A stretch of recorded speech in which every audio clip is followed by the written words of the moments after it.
तुर्की में 1939 के बाद के सबसे भयावह भूकंप के बाद ये सवाल उठने लगा है कि क्या इतनी बड़ी त्रासदी से बचा जा सकता था। साथ ही ये भी कि क्या राष्ट्रपति अर्दोआन की सरकार और ज्यादा लोगों की जान बचा सकती थी। राष्ट्रपति रिसेप तैयब अर्दोआन ने माना है कि राहत कार्य में कमी रही है, लेकिन भूकंप प्रभावित एक इलाके का दौरा करते वक्त उन्होंने इसके लिए नियति को दोष दिया। उन्होंने कहा, ऐसी चीजें पहले भी हुई हैं, ये नियति का हिस्सा है। तुर्की में ऐसा भयावह भूकंप 1939 के बाद नहीं आया था। तुर्की के 81 प्रांतों में से 10 प्रांत जबरदस्त भूकंप का शिकार हुए हैं। इन इलाकों में व्यापक राहत और ऑपरेशन की जरूरत है, लेकिन भूकंप आने के बाद राहत की तैयारी में थोड़ा समय लगा और कई गांवों तक लोग पहुंच भी नहीं पाए। शुरुआती देरी के बाद 30,000 पेशेवर राहतकर्मी और स्वयंसेवक राहत कार्यों को अंजाम देने के लिए जुटे हैं। इनमें दूसरे देशों से आए राहत कर्मियों की भी टीमें हैं। भूकंप से 6,000 से अधिक इमारतें ध्वस्त हो गई हैं। राहत कार्य के लिहाज से भूकंप के बाद शुरुआती कुछ घंटे बेहद अहम थे, लेकिन सड़कें टूट चुकी थीं। इस वजह से प्रभावित इलाकों में राहत कर्मियों को पहुंचने में 2 से 3 घंटे लग गए।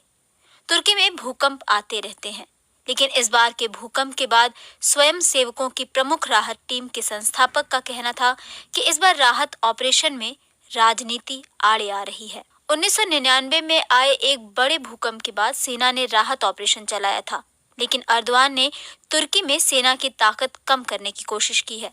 राहत टीम अकूत फाउंडेशन के संस्थापक नसूह महरूकी का कहना है कि पूरी दुनिया में सबसे संगठित और लॉजिस्टिक्स से बेहतरीन तरीके से लैस संगठन सेना ही हुआ करती है। उनके पास बेशुमार संसाधन होते हैं, इसलिए आप इस तरह की आपदाओं में सेना का इस्तेमाल करते हैं। लेकिन इस बार कमान तुर्की की सिविल डिजास्टर अथॉरिटी के पास है।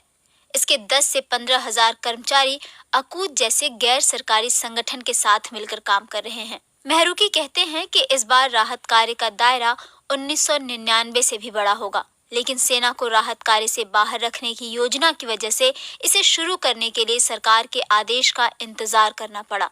इसी वजह से राहत और लोगों को तलाशने के काम में देरी हुई। पिछले कई सालों से तुर्की में लोगों को बड़े भूकंप आने की चेतावनी दी जा रही है, लेकिन बहुत कम लोगों को अंदाजा था कि ये ईस्ट एंटोलियन फॉल्ट से लगे इलाके में आएगा। तुर्की में भूकंप रोधी निर्माण के एक प्रमुख इंजीनियर प्रोफेसर मुस्तफा इर्दिक का कहना है कि मकान बनाने के लिए जो नियम बने हैं उनके मुताबिक निर्माण नहीं हुआ है, इसलिए मरने वालों की तादाद कहीं अधिक है। उन्होंने बिल्डिंग इंडस्ट्री की अक्षमता और अज्ञानता को दोषी ठहराया है।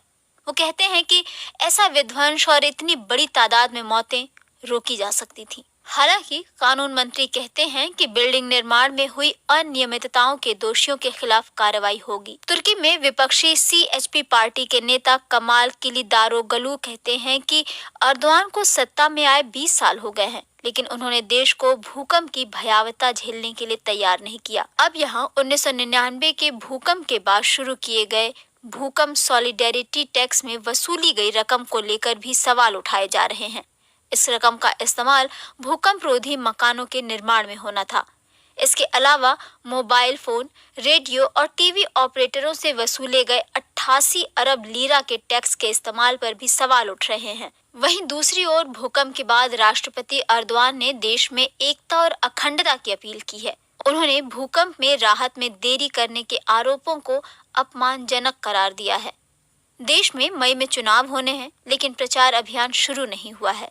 ऐसे में विपक्षी पार्टियां मिलकर अर्दोआन के खिलाफ संयुक्त उम्मीदवार खड़ा कर सकती हैं। तुर्की की अर्थव्यवस्था पहले से ही संघर्ष कर रही है। ऐसे में इस भूकंप से हालात और बुरे हो गए हैं। महंगाई 57% तक पहुंच गई है। जीवन यापन की लागतें बढ़ती जा रही हैं। जानकार मानते हैं कि इस भूकंप का असर चुनाव पर निश्चित तौर पर होगा, लेकिन अभी ये साफ नहीं हो पाया है आखिर कैसे।